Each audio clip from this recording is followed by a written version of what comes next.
안녕하십니까? 기도하심으로 말씀 묵상을 시작하겠습니다. 하나님 아버지, 오늘 말씀을 묵상할 때 성령님으로 함께 하소서. 예수님 이름으로 기도합니다. 아멘. 마가복음의 저자는 마가입니다. 마가는 베드로와 함께 로마를 비롯한 이방 세계의 복음을 전하였고 알렉산드리아 교회의 감독으로 섬기다가 순교하였습니다. 이 책에 쓰인 장소는 로마이고 수신자도 로마의 성도들입니다. 따라서 이 책은 네로 황제의 기독교 탄압 밑에서 고생하고 있는 로마 성도들의 믿음을 굳세게 하려는 의도가 담겨 있다고 추측됩니다. 오늘 본문 마가복음 1장의 내용은 다음과 같습니다. 예수님은 요단강에서 세례 요한에게 세례를 받으시고 성령에 이끌려 광야에 가셨습니다. 그리고 40일 동안 사탄에게 시험을 받으셨습니다. 요한이 잡힌 뒤 예수님은 갈릴리에서 때가 찼고 하나님의 나라가 가까이 왔다. 회개하고 복음을 믿으라 하셨습니다. 예수님은 안식일에 회당에서 가르치셨습니다. 사람들은 그의 교훈에 놀랐는데 그가 권위 있는 자와 같았기 때문이었습니다. 예수님은 온 갈릴리에 다니시며 전도하시고 귀신들을 내어 쫓으셨습니다. 한 나병 환자가 예수께 와서 꿇어 엎드려 간구하여 이르되 원하시면 저를 깨끗하게 하실 수 있습니다. 예수께서 불쌍히 여기사 손을 대시며 내가 원한다 깨끗함 받으라 하자 그가 곧 깨끗해졌습니다. 가서 모세가 명한 대로 하여 너의 깨끗해짐을 입증하라 하셨습니다.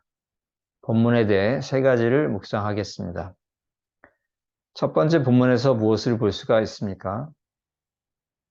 예수님께서 40일 동안 사탄에게 시험을 받으셨습니다.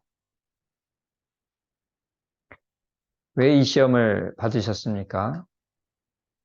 예수님께서 모든 인간을 대표하셨기 때문입니다.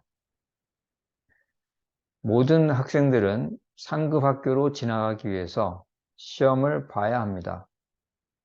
또한 모든 사람들은 사는 동안에 죄를 짓느냐 마느냐라는 시험들 앞에 서곤 합니다. 인간이셨던 예수님도 마찬가지였습니다. 단지 예수님은 인간의 대표 자격으로 시험을 받으셨기 때문에 그 난이도가 더 어려웠습니다. 곧 예수님이 죄를 티끌만큼도 짓지 않아서 흠없는 어린 양이 될 수 있는가 없는가 그런 시험을 받으셨습니다. 더하여 이후 3년간의 험난한 사역 현장에서 승리하기 위해 준비되는 연단의 시험도 받으셨습니다. 그럼 우리가 어떻게 해야 하겠습니까? 예수님의 도움을 받아 시험에서 이겨야 하겠습니다. 히브리서 2장 18절 그가 시험을 받아 고난을 당하셨은즉 시험 받는 자들을 능히 도우실 수 있느니라 하셨습니다. 우리가 예수를 그리스도로 믿는 그 믿음으로 예수 안에 속해 있다면 우리는 결국 유혹의 시험, 연단의 시험들을 이길 수 있을 것입니다. 우리를 감싸서 보호하시고 가이드하시는 분이 그런 시험들을 다 통과하고 승리하신 유경험자이시기 때문입니다. 두 번째 본문에서 무엇을 볼 수가 있습니까? 회당에 모인 자들이 예수님의 교훈에 놀랍니다.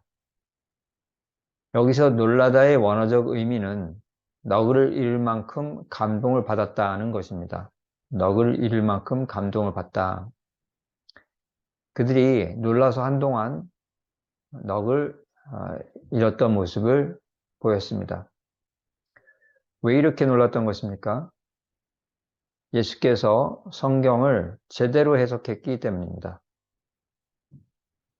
우라늄이 땅 속에 있으면 아무것도 아닙니다. 아무 에너지도 나오지 않습니다. 그러나 거기에 핵 분열을 일으키면 거대한 에너지가 나와서 도시 하나를 날릴 수도 있고 엄청난 양의 전기 에너지를 만들기도 합니다. 오늘 본문의 내용도 이와 비슷합니다. 유대인들은 안식일마다 하나님 말씀을 들었으나 늘 그저 그런 말씀이었습니다. 하지만 성경을 지은 하나님 되시는 예수께서 저자의 정확한 의도를 가지고 성경을 해석하자 우라늄 같은 성경이 핵 분열을 일으키면서 그 안에 담긴 엄청난 에너지가 쏟아져 나왔습니다. 그래서 듣는 이가 충격에 휩싸였던 것입니다. 그럼 우리가 어떻게 해야 하겠습니까? 말씀에 거대한 에너지가 담겨 있음을 알아야 하겠습니다. 말씀에 거대한 에너지가 담겨 있다.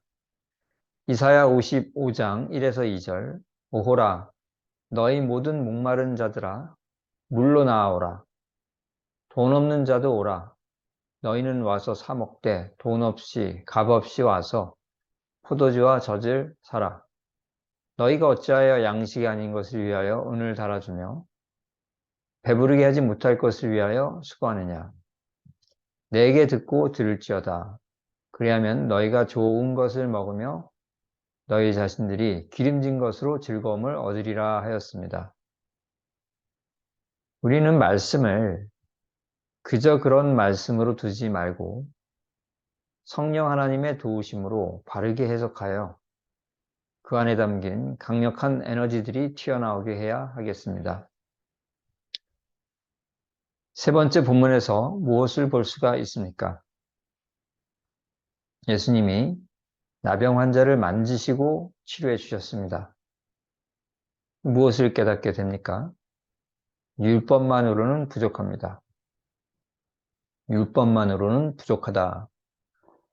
어떤 나라에서 열심히 일하는 사람은 누구나 잘 살 수 있도록 애쓴다면, 그런 나라를 만든다면 이것은 심은 대로 거두게 하는 공의로운 것입니다. 좋은 모습입니다. 나라가 그런 모습이 되면 참 좋습니다. 그렇지만 이런 공의로움만으로는 부족합니다. 왜냐하면 그 나라에 또 어떤 사람들이 있느냐, 병이 든 사람, 혹은 나이가 너무 많아서 일을 못 하시는 분들이 있습니다. 어린 나이에 부모를 잃고 일하기 힘든 그런 아이들이 있습니다. 그런데 나라에서 이 공의만 있게 되면, 나라에 공의만 있다면 이런 분들은 정상적인 삶을 살 수가 없습니다. 그 나라에 또 다른 무엇인가가 채워져야 하는 것입니다. 그런데 구약의 율법에 의하면 나병 환자는 부정한 자로 여겨져서 진영 안으로 들어올 수가 없습니다. 또한 그런 부정한 자를 만져서도 아니 되었습니다. 그런데 본문의 나병 환자는 예수께서 내 병을 고칠 수 있다는 믿음으로 진영 안으로 들어와 예수님을 만났습니다. 또한 예수님은 그동안 참 나병으로 고생 많았다, 불쌍히 여기시면서 그 사랑으로 그를 만지시며 치료하셨습니다. 이같이 율법만으로는 이 병자의 삶을 온전하게 못했지만 믿음과 사랑이 더해지니 온전하게 되었습니다. 그럼 어떻게 해야겠습니까? 믿음과 사랑으로 율법을 완성시켜야 하겠습니다. 마태복음 5장 17절 내가 율법이나 선지자를 폐하러 온 줄로 생각하지 말라. 폐하러 온 것이 아니요 완전하게 하려 함이라 하였습니다.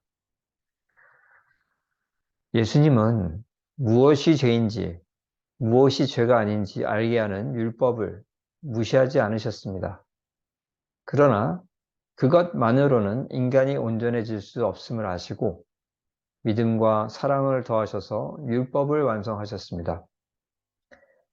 믿음은 율법으로 이루지 못한 의를 이루게 하고, 사랑은 율법이 만들지 못한 생명을 만들 것입니다.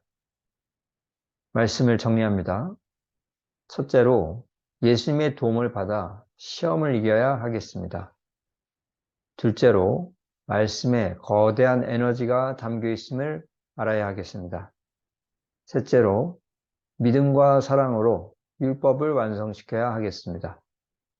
오늘 말씀에 순종하는 우리 모두가 되기를 축원합니다. 기도하시겠습니다. 하나님 아버지, 말씀 묵상에 함께 해주셔 감사합니다.